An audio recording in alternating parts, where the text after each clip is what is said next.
ठीक है, तो बच्चों अपन पढ़ रहे थे ड्यूलिटी रूल भाजकता के नियम। तो मेनली हो गए थे 11 का रह गया था। ठीक है, उससे पहले अपन ने क्लास में क्वेश्चन सॉल्व करे थे। ठीक है, तो पहले 11 का रूल पढ़ते हैं।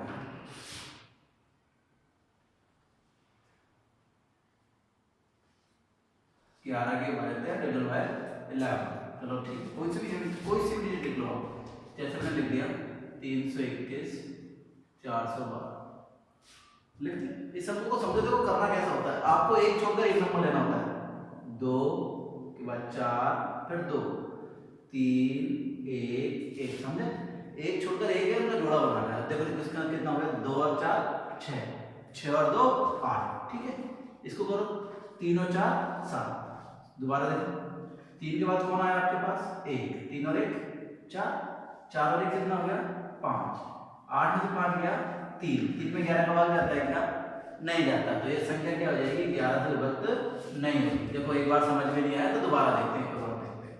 जैसे मैंने लिखा 1331, ठीक है, करो देखो एक के बाद कौन आया 3, इधर एक के बाद कौन आया 3 जोड़ा, 1 और 3 4, 3 और 1 4, 4 में से 4 गया 0। और देखते हैं, ठीक है, जैसे कोई सी डिजिट लिख दो, एक सिंपल सी लिखी 121, 1 के बाद 1, 2 अकेला रहेगा कोई दिक्कत नहीं, 1 और 1 2, 2 में से 2 गया कितना बचा 0, कितना बचा 0। इससे क्या हुआ बालकों, इससे हमें ये समझ में आया, देखो अब 0 में किसका भाग जाता है, 11 का भाग जाता है। 0 में प्रत्येक संख्या का भाग जाता है। तो मैं क्या कह रहा हूँ, जो भी जो शेषफल होगा वो क्या होना चाहिए, 11 का गुणा जो होना चाहिए। क्लियर है ना ये चीज? जैसे एक क्वेश्चन कराता हूँ, देखो मैं देखा, ठीक है, लिखा 3 1 एंड यदि 11 से भाज्य है, क्वेश्चन हम इसके देंगे कल, है ना, 11 से भाज्य है तब n बराबर क्या। क्वेश्चन ऐसे ही आता है जब भी क्वेश्चन पुट होता है। तो क्या करना है आपको बेटा, देखो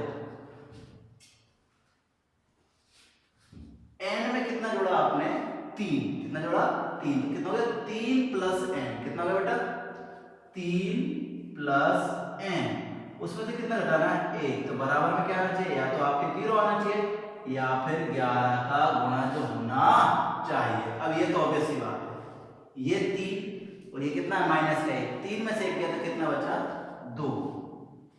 ठीक है, कितना बचा 2। तो बाल को एक चीज बताओ, सब सुन रहे हैं, इसमें आपका भाग जा सकता है कि अपन माइनस में तो नेगेटिव नंबर ले ही नहीं सकते। एक बार ऑप्शन रख के देखते हैं, देखो करना कैसा होता है। आंसर मैं इससे भी बताता हूँ, इससे भी बताता हूँ। 11 का भाग देते हैं, कितनी बार जाएगा 11 एकम 11, 11 दूनी 22, कितना बचा बाल को 22 के बाद कितना बचा, देखो सब देख रहे हैं ना इधर, 22 के बाद कितना बचा, इसे 9 बचा, कितना बचा 9। तो n की जगह पे कितना होना चाहिए 9 होना चाहिए, तभी तो आंसर आएगा ना। सेम प्रोसेस है, ये आपको पता है कि n की जगह कितना आना चाहिए 9, पर मैं जो कह रहा हूँ उसमें भी यही होगा। देखो कैसे होगा, 3 में से 1 कितना बचा 2 प्लस n बराबर 11 मान लो। तो आप इसको है ना, बीच में एक चीज है नेगेटिव साइन लगा देना, तो ये प्लस का तो उधर जाके किसका हो जाएगा माइनस का हो जाएगा, ठीक है ना। n का n 11 में से 2 गए तो कितने बचे 9, तो आपका आंसर कितना आ रहा है 9। दोबारा कंडीशन में एक बार हो सकता है आपको समझने में दिक्कत हो, तो एक बार दोबारा रिवाइज करते हैं। मैंने क्या लिखा 3 1 9, 31 से 11 से भाज्य तब n का मान क्या होगा। तो मैंने कहा एक सिंपल सा आप लोग दिमाग लगाओ, आपके पास ऑप्शन होगा, तो आप तो बिल्कुल इस चीज को इग्नोर करोगे, नहीं आता मैं तो, आप तो 11 का भाग दो सर, 11 एकम 11, 11 दूनी 22, बचे 9। तो n की जगह क्या रखें, तो हम जानते हैं 9 की श्रेणी में तो भैया 99 होगा, तभी तो भाग जाएगा। तो n की जगह कितना आएगा 9, नहीं आता तो ऐसा कर लो, एक छोड़कर एक करा आपने, 3 प्लस n कितना घटाना 1, 3 में से 1 कितना बचा 2, तो 2 प्लस n बराबर कितना होना चाहिए 0, तो हो नहीं सकता, नेगेटिव नंबर आएगा। ठीक है, तो क्या चाहिए हमें, तो पॉजिटिव चाहिए, तो बराबर में कितना मान लिया 11। अगर ये 11 के आसपास होता है तो आपको कितना मानना पड़ता है, तो 22। ठीक है, तो ये आपको लिखे चलने होते हैं। तो ये तो थे आपके भाजकता के नियम, इसके बाद 13 17 19 सबके हैं, और वो आपको करने होते हैं।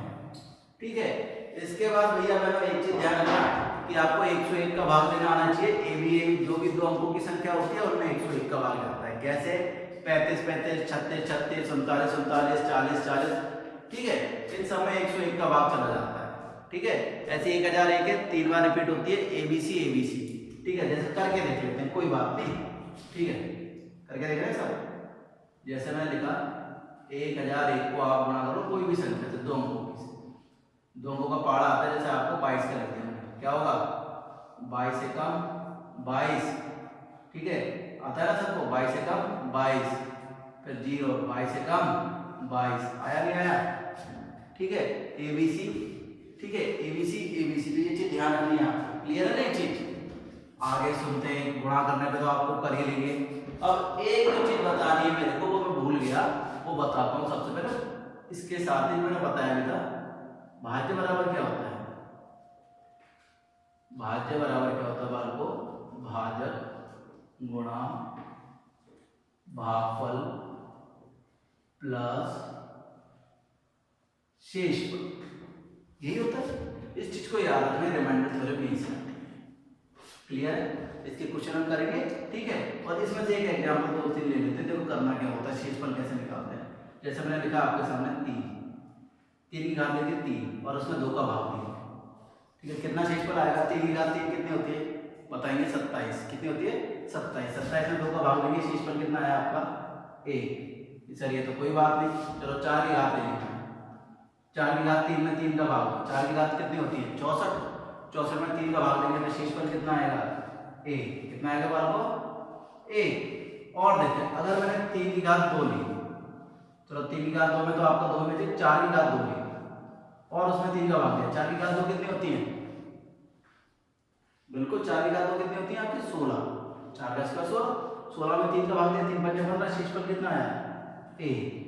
तो बालको एक यहाँ से आपके पास थ्योरम निकल के आती है कि अगर ऊपर n+1 है, ठीक है, और नीचे क्या है आपका n, और इसकी डिजिट कितनी मान लो, पावर कितनी मान लो, जैसे मैंने मान ली p मान लिया, x मान लिया, तो ऐसी कंडीशन में आपके पास शेषफल कितना बचेगा, हमेशा 1 बचेगा। ये चीज ध्यान रखना। कैसे कि ऊपर बड़ी संख्या है, नीचे उससे जस्ट एक छोटी संख्या है, ऊपर 4 है नीचे 3 है, ऊपर 8 है नीचे 9, दोबारा देखो, ऊपर 8 है नीचे कितना है 7 है, ऊपर 38 है नीचे कितना है 37, तो उस कंडीशन में शेषफल कितना बचेगा आपके पास 1 बचेगा। इस चीज का ध्यान रखना है, ठीक है। आगे देखते हैं, इसके बाद हमारे पास दूसरी, अगर छोटी हो तो, ठीक है, जैसे मैंने लिखा 5 की घात 3 में मैंने भाग दिया 6 का, कितना होता है 5 की घात 3 125, 125 में 6 का भाग देंगे तो बाल को शेषफल कितना बचेगा आपके पास, सर 120 बार जाएगा, शेषफल कितना बचेगा 5। इसके अलावा जैसे और देख लेते हैं, मैंने 3 की घात 3 में दे लेते हैं, 3 की घात 3 में दे दिया 4 का भाग, 3 की घात 3, अब देखो मैं 3 को ले रहा हूँ क्योंकि क्यूब मेरे को याद है, सबको याद होते हैं, ठीक है। कितना हुआ 27, 27 में 4 का भाग देंगे कितनी बार जाएगा 4 6 24, कितना बचा आपका शेषफल 3 बचा, कितना बचा 3। तो क्या समझ में आ रहा है कि सर जब नीचे बड़ी संख्या होती है, ऊपर n और नीचे कितना है n+1 और पावर कैसी है आपकी ऑड नंबर, तो आपका शेषफल कितना बचेगा हमेशा n बचेगा। इसी का दूसरा ले लेते हैं, जैसे अगर 5 की घात 2 होती और उसमें 6 का भाग देते तो कितना बचता, 25 में 6 का भाग दिया तो शेषफल कितना बचा भैया आपका, तब कितना आता 1। अगर 4 भी होती तो कितना होता 4 625, 625 में 6 का भाग दे दो, ठीक है। 625 में कितने का भाग देना है 6 का, 6 का 6, ये तो चला गया, कितना बचा 25, 25 में 6 24, तब भी शेषफल कितना बचता 1। क्लियर है ना ये चीज। तो इस तरीके से आपका क्या क्लियर हुआ है, इन सबको मिटाने के बाद मैं जो थ्योरम लिख सकता हूँ, क्या थ्योरम आएगी कि बाल को यदि आपके पास ऊपर तो है n, ठीक है, और नीचे कितना है n+1 और ऊपर पावर x लगा दी, तो अब इसमें 2 कंडीशन होती है, यदि x सम है, क्या है बेटा सम है, तब शेषफल कितना बचेगा आपके पास 1, और यदि x विषम है